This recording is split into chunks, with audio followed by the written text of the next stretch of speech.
दोस्तों आज के इस वीडियो में हम बात करने वाले हैं सुप्रीम कोर्ट के एक बहुत ही अहम फैसले के बारे में। दोस्तों ये एक लैंडमार्क जजमेंट है उन केसेस के लिए जहां पर किसी ने किसी की प्रॉपर्टी पर कब्जा किया हुआ है और वो खाली नहीं कर रहा है। तो आज हम इसी बारे में बात करने वाले हैं कि उस प्रॉपर्टी के कब्जे को किस तरह से इस सुप्रीम कोर्ट के जजमेंट का सहारा लेकर खाली करवाया जा सकता है।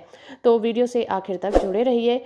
वीडियो अच्छी लगे तो आप इस वीडियो को लाइक जरूर करिएगा और ज़्यादा से ज़्यादा शेयर करिएगा। दोस्तों इस वीडियो में आगे बढ़ने से पहले इसके कॉन्सेप्ट को समझ लेते हैं। लिमिटेशन एक्ट, एडवर्स पोजीशन वगैरह को हम अच्छी तरह से समझ लेते हैं, फिर हम आगे बढ़ते हैं। तो सबसे पहले बात करते हैं उस केस के बारे में जिसका जजमेंट सुप्रीम कोर्ट ने 26 सितंबर 2019 को दिया था। और इस केस का नाम था कृष्णा मुरली एस सेतलर वर्सेस ओ.वी. नरसिम्हा सेठी केस। ये केस अपने आप में एक बहुत ही लैंडमार्क जजमेंट बना सुप्रीम कोर्ट का, क्योंकि इस केस में सुप्रीम कोर्ट ने कहा था कि अगर कोई भी व्यक्ति 12 साल तक किसी की प्रॉपर्टी पर कब्जा करके रखता है, बिना रोक टोक वो कब्जा होता है, उस प्रॉपर्टी पर बहुत ही शांतिपूर्वक कब्जा अपना बनाए रखता है, तो 12 साल के बाद वो ऑटोमेटिक ही उस प्रॉपर्टी का मालिक बन जाता है। चाहे उस प्रॉपर्टी के पेपर किसी और के नाम से ही क्यों ना हो, इससे कोई फर्क नहीं पड़ता। सुप्रीम कोर्ट ने इस केस में एडवर्स पोजीशन का जिक्र किया था, जिसे हम प्रतिकूल कब्जे के नाम से जानते हैं। प्रतिकूल कब्जे के कॉन्सेप्ट को हम इस तरह से समझ सकते हैं कि मान लीजिए आपके पास दिल्ली में कोई प्रॉपर्टी है और आपको नौकरी करने के लिए विदेश जाना पड़ता है। तो आपको ऐसा लगता है कि दिल्ली में कोई आपकी प्रॉपर्टी पर कब्जा ना कर ले, तो इसके लिए आप अपने किसी रिश्तेदार को उस प्रॉपर्टी पर रहने के लिए और देखभाल करने के लिए बोल के चले जाते हैं। मान लीजिए आपको विदेश में 12 साल या उससे ज़्यादा का टाइम लग जाता है। जब आप दिल्ली वापस आते हैं तो अपने रिश्तेदार को कहते हैं कि वो आपकी प्रॉपर्टी आपको वापस दे दे, लेकिन आपका रिश्तेदार आपकी प्रॉपर्टी को खाली करने से मना कर देता है और ये कहता है कि भाई 12 साल से ज़्यादा हो गए हैं, वो प्रॉपर्टी अब उसकी हो गई है। तो अगर ऐसे में आप कोर्ट का भी सहारा लेते हैं तो जो फैसला आता है वो रिश्तेदार के ही हक में होता है। वो क्यों होता है? क्योंकि 12 साल तक ना तो आपने उस प्रॉपर्टी की खोज खबर ली, ना ही कभी उस प्रॉपर्टी पर रिश्तेदार के लिए कोई ऑब्जेक्शन किया। तो एडवर्स पोजीशन के रूल के मुताबिक, लिमिटेशन एक्ट के रूल के मुताबिक वो प्रॉपर्टी ऑटोमेटिक ही आपके रिश्तेदार की हो जाती है, बेशक टाइटल आपके नाम से हो। तो इसी को कहा जाता है एडवर्स पोजीशन का रूल, यानी कि प्रतिकूल कब्जे का कानून। 12 साल तक आप किसी प्रॉपर्टी पर बिना रोक टोक के रहिए तो प्रॉपर्टी आपकी हो जाएगी, आप उसके मालिक बन जाते हैं। और इसमें प्रॉपर्टी का मालिक जो कि टाइटलधारी है वो भी कुछ नहीं कर पाएगा। शर्त बस यही होती है कि कब्जा जो हो वो जबरदस्ती ना किया गया हो या फिर गैर कानूनी तरीके से ना किया गया हो। एडवर्स पोजीशन के बारे में लिमिटेशन एक्ट का कानून ये कहता है कि अगर कोई प्राइवेट व्यक्ति है, जैसे कि हम और आप हैं, अगर हमारी प्रॉपर्टी पर कोई 12 साल रहेगा तो वो उसकी हो जाएगी।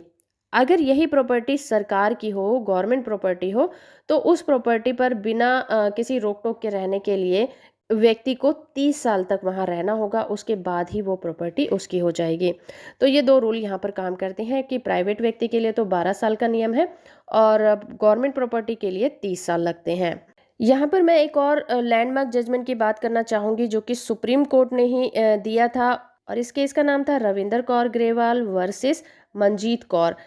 इस केस में सुप्रीम कोर्ट ने ये कहा था कि प्रॉपर्टी पर जिसका कब्जा होता है उसे बिना कानून के सहारा लिए खाली नहीं कराया जा सकता, यानी कि आपको कोर्ट का सहारा लेना होगा उस प्रॉपर्टी को खाली कराने के लिए। आप जोर जबरदस्ती करके या फिर बलपूर्वक उस प्रॉपर्टी को खाली नहीं करा सकते। लेकिन अब आते हैं हम अपने मेन मुद्दे पर। 29 जनवरी 2019 को सुप्रीम कोर्ट ने अपने एक लैंडमार्क जजमेंट में ये कहा था, जो कि जजमेंट का नाम था पूनाराम वर्सेस मोतीराम केस। इस केस में सुप्रीम कोर्ट ने कहा कि प्रॉपर्टी के मालिक को ये हक है कि वो अवैध कब्जे को हटाने के लिए बल का इस्तेमाल कर सकता है, लड़ाई झगड़ा कर सकता है। इसके लिए आपको कोर्ट जाने की ज़रूरत नहीं होगी। आप जिस भी तरीके से प्रॉपर्टी को खाली कराना चाहें करवा सकते हैं। कोर्ट इसमें किसी भी तरह की दखलंदाजी नहीं करेगी। अब इसमें कब्जाधारी चाहे 12 साल से रह रहा हो या 20 साल से, इससे कोई फर्क नहीं पड़ता। तो दोस्तों यहाँ पर सोचने वाली बात यह है कि यहाँ पर सुप्रीम कोर्ट ने इस केस में एडवर्स पोजीशन लिमिटेशन एक्ट के कानून को क्यों नेग्लेक्ट कर दिया, यहाँ पर वो कानून क्यों लागू नहीं हुआ। इस केस में मामला ये था कि ये केस राजस्थान का था, जहाँ पर पूनाराम ने एक प्रॉपर्टी को खरीदा था। पूनाराम पूरे लीगल तरीके से इस प्रॉपर्टी को खरीदता है, प्रॉपर्टी के पूरे टाइटल होते हैं, जिससे उसने प्रॉपर्टी खरीदी थी वो भी पूरी तरह से लीगल उसका मालिक था और पूरी तरह से जो लीगल तरीके से वो प्रॉपर्टी ट्रांसफ़र की गई थी। अब प्रॉपर्टी ट्रांसफ़र होने के बाद जब पूनाराम उस प्रॉपर्टी पर अपना कब्जा लेने के लिए जाता है, तो ये देखता है कि वहाँ पर मोतीराम नाम के व्यक्ति ने उस प्रॉपर्टी पर पहले से ही कब्जा किया हुआ है।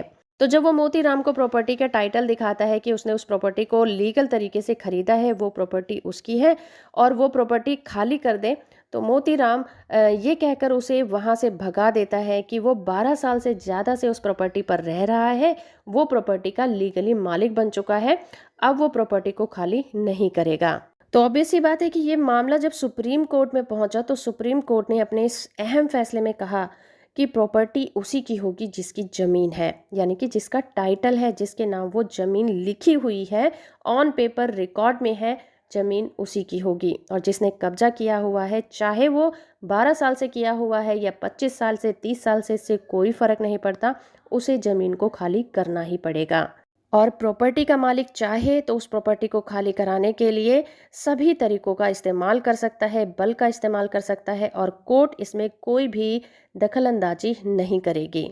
यहाँ पर लिमिटेशन एक्ट का कानून लागू नहीं हुआ था, क्योंकि इस केस में हुआ ये था कि प्रॉपर्टी के मालिक ने प्रॉपर्टी को खाली कराने के लिए मोतीराम पर एक बार 12 साल के अंदर ही अंदर एक बार कंप्लेन की थी और उस कंप्लेन का उसके पास एक प्रूफ भी था, जो कि उसने कोर्ट में साबित भी कर दिया था। यानी कि यहाँ पर जो कब्जा था मोतीराम का, वो शांतिपूर्वक नहीं था।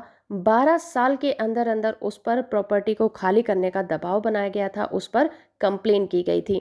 तो लिमिटेशन एक्ट का कानून यही कहता है कि 12 साल तक आपको उस प्रॉपर्टी पर कब्जा बनाकर रखना है, लेकिन शांतिपूर्वक तरीके से। प्रॉपर्टी का मालिक आपसे ना तो लड़ाई करे, ना झगड़ा करे, ना ही आपको प्रॉपर्टी खाली करने के लिए कहे। किसी भी तरह की कोई कंप्लेन नहीं होनी चाहिए, चाहे वो छोटी हो या बड़ी हो, तभी वो प्रॉपर्टी कब्जाधारी की होगी। लेकिन यहाँ पर मामला उल्टा था।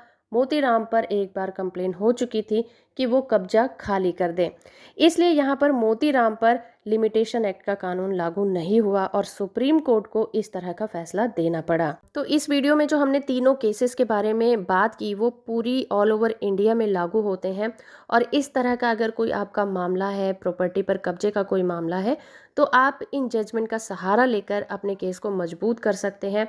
और इन केसों की जो पीडीएफ कॉपी का लिंक है वो भी आपको नीचे डिस्क्रिप्शन में मिल जाएगा, आप इन जजमेंट को वहां से डाउनलोड भी कर सकते हैं। तो दोस्तों, अगर आपको ये जानकारी अच्छी लगी है तो आप इस वीडियो को लाइक ज़रूर करिएगा, क्योंकि लाइक करने से हमारा हौसला बढ़ता है और मैं आपके लिए इस तरह की नॉलेजेबल वीडियो लेकर आती रहती हूँ। तो अगर आपको वीडियो पसंद आती है तो लाइक करने से हमारा मोटिवेशन बढ़ता है। चैनल को अभी तक आपने सब्सक्राइब नहीं किया है तो वो भी कर लीजिए। ऐसी ही नई नई जानकारियों से अपडेट रहने के लिए मैं मिलूंगी आपसे अगली वीडियो में। तब तक के लिए धन्यवाद।